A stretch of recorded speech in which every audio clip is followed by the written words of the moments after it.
కామారెడ్డి జిల్లాలో ఓ సైకో వీరంగం సృష్టించాడు. రామారెడ్డిలో అర్ధరాత్రి 2 గంటలకు మధ్య మత్తులో పోలీస్ స్టేషన్లో ఫర్నిచర్ ధ్వంసం చేశాడు. అడ్డు వచ్చిన పోలీసులపై దాడికి తెగబడ్డాడు.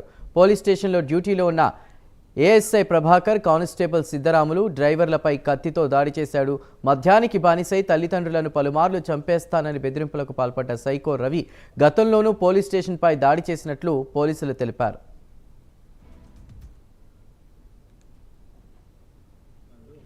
గత కొన్నాళ్ళ నుంచి పనిచేస్తున్నాను.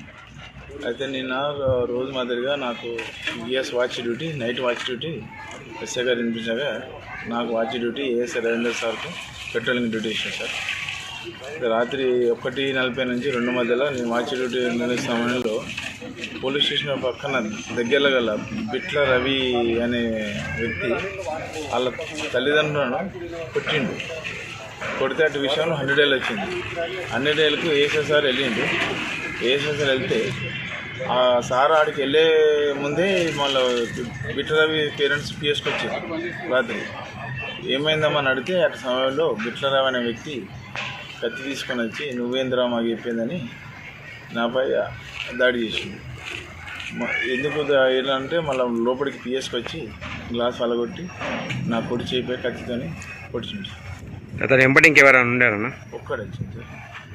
కంప్లైంట్ చేసారు మీరేమన్నా? నేను సార్ మా సిఎస్ఆర్ కేసు చేసిండు, విచారణ ముందు అవుతుంది సార్. రామారెడ్డి పిఎస్ నందు గత కొన్నాళ్ళ నుంచి పనిచేస్తున్నాను.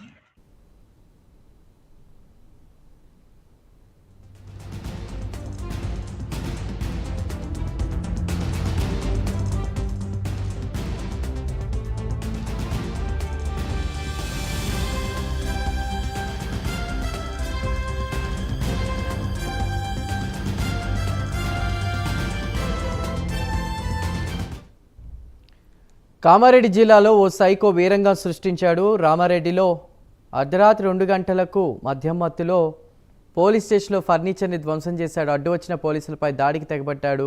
ఇదే అంశంపై పూర్తి వివరాల్ని మా ప్రతినిధి రాజు అందిస్తారు. రాజు. ఎస్ చంద్రు, కామారెడ్డి జిల్లాలో సైకో వీరంగం సృష్టించాడని చెప్పొచ్చు. గత రాత్రి 2 గంటల ప్రాంతంలో ఏకంగా పోలీస్ స్టేషన్లోనే తన ప్రతాపాన్ని చూపిస్తూ వీరంగం క్రియేట్ చేయడం జరిగింది. కామారెడ్డి జిల్లా రామారెడ్డి పోలీస్ స్టేషన్ లో ఏఎస్ఐ ప్రభాకర్ తో పాటు కానిస్టేబుల్ సిద్ధరాములు, అదేవిధంగా డ్రైవర్ కూడా ఈ ముగ్గురు డ్యూటీలో ఉన్నారు. మద్యం సేవించినటువంటి సైకో రవి కామారెడ్డి జిల్లాలో ఉన్నటువంటి రామారెడ్డి పిఎస్ కు వెళ్లాడు. మద్యంలో సైకోగా మారాడు.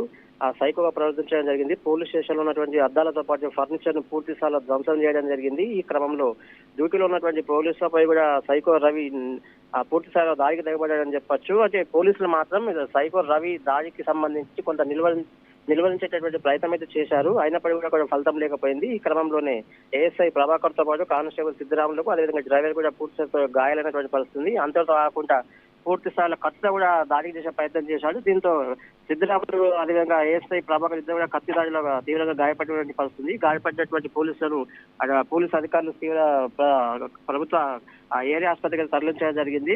అంటే జరిగిన తతంగం మాత్రం పోలీసులు పూర్తి స్థాయిలో కామారెడ్డి ఎస్పీకి కూడా ఫిర్యాదు చేయడం జరిగింది.